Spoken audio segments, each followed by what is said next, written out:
Halo teman-teman dari saham, selamat datang di video pertama dari saham. Recap minggu pertama bulan Januari 2020. 21, sorry.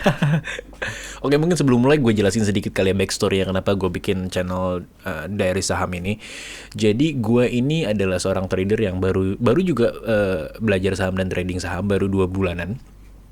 Terus gue orangnya yang tipe suka ngobrol, suka sharing. Gue sering sharing sama teman-teman, sama suhu gue lah yang gue respect ya tentang saham. Terus sampai ada tiba-tiba kepikiran, kenapa gue nggak bikin YouTube aja buat sharing my journal saham gue, apa yang aja yang gue lakukan ke orang banyak, bukan cuma teman-teman atau ke pacar gue doang. Kasian juga dia nggak ngerti kan. Itulah alasannya kenapa gue bikin dari saham. Dan apa yang akan ada di sini, mungkin kalau sekarang ini adalah weekly recap ya dari minggu pertama Januari 2021, tapi in the future akan ada daily content, hampir sama sih kayak gini, cuma itu day to day aja sih, kayak watchlist gue besok apa, review hari itu tuh kayak gimana, apa aja yang gue ambil, apa kesalahan gue, profit gue gimana, segala macem. Kayak gitu-gitu sih, lebih ke day to day, sampai di akhir minggu akan ada yang kayak gini, weekly recapnya. Oke, gue masuk ke disclaimer dulu sebelum mulai. Gue bukan seorang profesional. Gue membuat dari saham untuk berbagi cerita tentang trade yang gue ambil atau gue amati. Gue juga masih belajar. Gue jadikan dari saham sebagai tempat gue untuk melihat perkembangan gue dan dan tempat gue sharing ke teman-teman semua. Dari saham juga bukan tempat untuk rekomendasi saham. Cara gue trading mungkin beda dengan cara teman-teman. Gue nyaman dengan cara gue trading dan akan terus mencari ilmu baru untuk improve myself. Buat teman-teman, jangan lupa untuk bikin analisa sendiri, jangan ikutin gue. Trade at your own risk. Happy trading guys. Oke, kita masuk ke videonya. Oke, minggu pertama Januari 2021 ada 10 trade yang mana sebenarnya kalau dilihat ada emitennya sih nggak sebanyak itu. Ada yang masuk dua kali gitu. Oke, 10 trade dengan total persentase sekitar 6, sekian persen. Yang si bull ini belum gue jual, ini masih sekarang di 432, betul? 432. Kalau misalnya kemarin hari Jumat gue jual itu sekitar 10,5% dan total minggu kemarin gue jadi 11%-an. Tapi belum gue jual, jadi nggak gue masukin ke perhitungan. Dan sebenarnya gue punya jurnal saham tuh ada 2 ya. Ada yang fisik yang di buku, bukan buku sih ya, gue kayak punya catatan jurnal gitu, sama di spreadsheet pribadi email gue sendiri. Tapi yang untuk di dari saham gue nggak mau ngeliatin lotnya berapa, nominalnya berapa, karena buat gue trading saham secara profit buat gue lebih enak ngeliatnya dari persentase. Karena ketika lo modal lo 1 juta, modal lo 10 juta, 100 juta, 1 miliar, at the end of the day yang dilihat adalah persentase lo berapa minggu itu atau bulan itu. 10%, 15%, minus 5%, minus 3%, I don't know. Intinya yang dilihat adalah persentase. Ketika lo main 1 juta dan lo sorry, jangan pakai main. Ketika lo trading dengan modal 1 juta dan lo dapat profit 10%, lo konsisten dengan udah menemukan cara lo dan konsisten. Lo ketika lo punya 1 miliar dan lo konsisten juga trading dengan profit 10% akan sama. Begitu juga dengan loss. Ketika kalau bisa lihat kayak contoh OPMS di sini, gue loss hampir 4%. Ketika gue modalnya 1 juta, 4%, 40.000, nggak berasa emang 40.000. Tapi ketika lo coba, kalau lo main 1 miliar 4%-nya berapa? 40 juta. Kayaknya akan agak kayak 40 juta hilang. Makanya gue dari awal gue nggak memberikan saran. Jangan berikan saran. Ini kenapa gue lebih ini sama persentase, karena ketika gue terlatih dengan melihat persentase, gue nggak melihat nominalnya. Memang fokus ke persentase, growth-nya seperti apa tiap bulannya. Oke, jadi kita review dulu, mungkin review yang pertama OPMS ya, karena udah gue sebut OPMS ini gue minus terbesar minggu ini, almost 4%. Apa yang terjadi? Padahal kalau bisa dilihat OPMS itu sebenarnya trennya lagi bagus banget malah.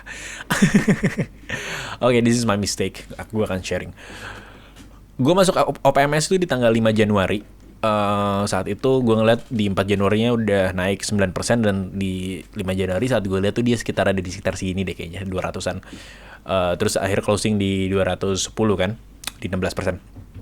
Terus gue mikir, Ya udahlah, gue beli aja di pucuk lah ibaratnya kalau bahasa anak-anak sahamnya, gue beli di pucuk dengan pertimbangan si ini nih, si McD kan lagi menjauh nih gapnya. Terus si RSI walaupun di area overbought, ini juga gue ada lagi lah pertimbangannya kenapa gue beli walaupun di atas. Akan kita bahas di video lainnya juga mungkin kalau gue berkenan untuk share atau berani, karena saya juga masih belajar. 210, oke, gue beli 210. Openingnya mungkin besok karena lagi panas, mungkin bisa naik kali ya. Itu kan wajar lah ya kalau kita trading punya pemikiran seperti itu. Mungkin at the end of the day bener ya ini gue analisa gue ngeliat di sini ada kayaknya ini all time high-nya apa enggak ya? Oh bukan, itu bukan all time high. Cuma itu adalah resistance terdekatnya. By the way, warna biru ini berarti gue ngambilnya dari chart weekly. Kita sekarang ada di chart daily. Ini ada resistance dari weekly-nya warna biru di situ di 200 berapa tuh? 208. Makanya gue ngeliat, udah break 208 masuk 210, ya udahlah, udah breakout, potensi naiknya lebih tinggi kan. Oke, gue beli 210 dengan trading plan seperti ini. Gue masuk 210. Stop loss gue maksimal tuh 4% untuk satu trade, jadi di 3,81 dan TP-nya di berapa tuh? 228, 8,5% lah ya. Yang terjadi hari itu adalah dia buka di 210, oke gue masuk. Lalu dia turun dulu nih ke bawah ke 202, di mana itu adalah stop loss gue kan. Jadi udah, gue lupa saat itu gue lagi kerja atau enggak. Kayaknya gue lagi kerja deh. Jadi gue nggak merhatiin bid lot sama off lotnya. Jadi gue jual tuh di situ 202. Oke, gue lepas, oke lah, minus 4%. Sesuai sama trading plan. Abis itu dia naik lagi ke atas dan besoknya naik lagi 10%. Hari itu naik 10%. Abis itu naik 10%. Oke, nggak apa-apa. Selama kita trading, buat gue sih nggak, gue pribadi ya, gue tidak akan. Bukan tidak akan sih, gue tetap menyesali kenapa gue sell segala macam. Cuma tetap aja kayak jangan itu jadikan kayak suatu beban sih, kayak ya udah whatever happen ya udah gitu loh. If you kalau lo punya bad call, it's your bad call dan lo harus jadikan itu pelajaran. Ini jadi salah satu pelajaran gue sih OPMS gitu. Ini udah mulai turun sih by the way. Abis itu gue ada Mark seru juga mungkin buat dibahas, karena kalau bisa dilihat gue masuk Mark tuh 2 kali, di sini pertama, kedua di sini. Kenapa ceritanya? Oke, gue masih balik ke daily. Karena gue beli Mark tuh di berapa ya? Di 980. Kenapa gue beli 980 saat itu? Karena all time high-nya kalau nggak salah waktu itu adalah 960 benar. 960 kalau nggak salah. Bener nggak sih? Iya betul. Dia udah berapa kali nih? Hampir 1, 2, ya. Pokoknya di 960. 960. Terus kalau gue, udah dia mau breakout di 960, breakout 960 maksudnya. Terus tapi di hari itu candlenya tutup di berapa tuh? 955. Jadi trading plan gue adalah untuk gue besoknya hari tanggal 6-nya, gue beli di 980. Kenapa 980? Gue mikirnya karena itu kan udah nyentuh balik lagi ke yang high-nya dia hari sebelumnya tuh. Jadi most likely menurut gue akan naik ke atas lagi. Itu pendapat gue pribadi. Oke, dan kalau secara analisa saat itu si RSI juga lagi naik ke atas walaupun udah overbought dan gue tetap beli kan ya. Dan si MACD-nya juga agak jauh gap ya. Jadi gue belilah di 980 dan dia sempat naik ke atas ke 1040. Tapi saat itu hari Selasa ya, tanggal 6 Januari pokoknya. Ya ISG itu sempat drop hampir minus 2,4% kalau nggak salah, gue lupa sentimennya apa. Pokoknya waktu itu sempat minus 2,4% kalau nggak salah. Terus dropnya lumayan menyakitkan. Saat itu gue ngeliat cepet banget, dan saat itu gue megang 2, Bull dan Mark. Terus gue mikir minus 2,4%, gue takut panic selling biasa lah, panic selling. Terus gue bilang udahlah, gue jual di 1.005. Waktu itu kalau nggak salah masih di 1.020 atau 1.015 dari 1.040. Pokoknya dropnya cepet banget. Terus gue kayak ini bahaya nih. Udah gue set di 1.005, nggak dapet. Dia udah di 990. Di 990 sih turun. Terus gue kayak nggak dapet lagi. Saat itu juga gue mau jual Bull, tapi saat itu gue lupa kenapa. Kalau nggak salah sih nggak dapet ya, nggak kejual maksudnya. Nggak nyampe stop loss gue kalau nggak salah. terus jadinya bullnya nggak jadi, terus gue cancel order, sell ordernya gue cancel, udah gue cancel sih bull, si marknya gue lupa cancel sell ordernya, jadi 1.005 masih ada. Jadi ketika dia di bawah terus naik lagi ke atas, terjual lah di 1.005. Gue waktu itu ketawa lebih ke kok gue nggak cancel ya, lebih karena mungkin gue lagi kerja juga ya kali ya, jadi nggak fokus. Jadi ya udah 1.005 kejual, tapi gue langsung masuk lagi sih di hari yang sama ya. Ya, di yang sama gue masuk lagi 1.005, terus gue jual di 1.070. Terus mungkin untuk pertama itu dulu kali ya. Kalau si agro sama bull nih mungkin sedikit boleh deh. Gue gak mau lama-lama juga video. Bull sama agro ini gue lagi punya ini baru, cara trading baru, konsep baru yang konsepnya itu loh yang gak ada TP. Jadi cuma ada stop loss tapi gak ada TP. Jadi TP-nya itu mengikuti pergerakan saham. Teman-teman bisa lihat sih, cari di YouTube, namanya trailing stop atau floating profit ya, trailing stop atau trailing profit, I don't know. Adalah secara teknis sebutannya, boleh di search aja sendiri, pelajarin sendiri. Cuma gue lagi bereksperimen dengan konsep itu, tapi dengan cara gue trading yang cocok dengan gue. Jadi gue nggak copy gitu loh. Jadi tetap ATM, amati tiru modifikasi. Karena buat gue semua keputusan at the end of the day itu ada di kita ya untuk trading. Jadi gue masih mencari cara untuk gimana caranya konsep itu bisa masuk sama cara trading gue.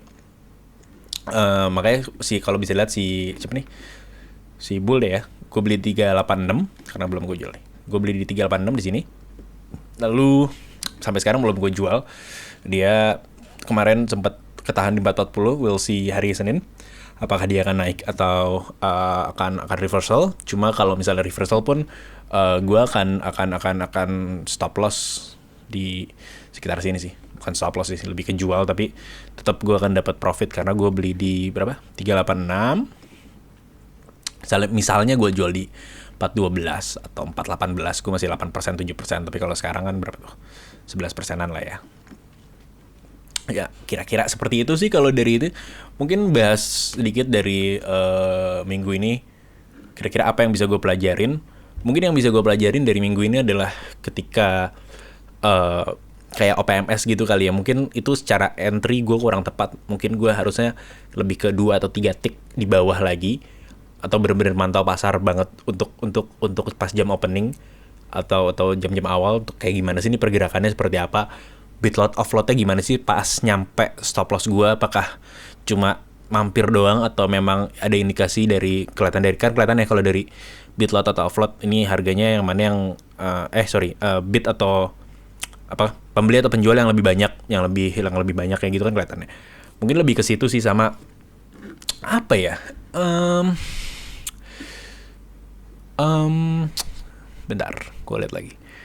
Mungkin itu sih, karena itu juga buat gue yang sedikit masih jadi PR buat gue untuk kenapa begitu semua untuk gue pelajarin. Kalau bisa lihat, kalau dari sini dilihat 3%, 2%, 1%. Kenapa? Karena di awal-awal gue mainnya nyopet sih. Gue mainnya nyopet banget. Karena gue punya target 4%, terus gue mikir kayak udahlah nyopet aja, sedikit-dikit lama-lama jadi bukit. Tapi belakang-belakangnya akhirnya gue mulai hari Rabu Kamis kali ya, gue mulai akhirnya kayak lebih sabar. Untuk recap pertama kayak gitu sih. Mungkin mohon maaf sebelumnya kalau videonya agak berantakan atau arahnya kemana-mana, karena gue juga balik lagi masih belajar. Gue bukan seorang gue content creator, tapi gue bukan content creator untuk saham. Gue buat konten untuk seseorang. Gue gak mau sebutin, gue gak mau panjat sosial. Sebenarnya gue panjat sosial, cuma gue gak mau sebutin.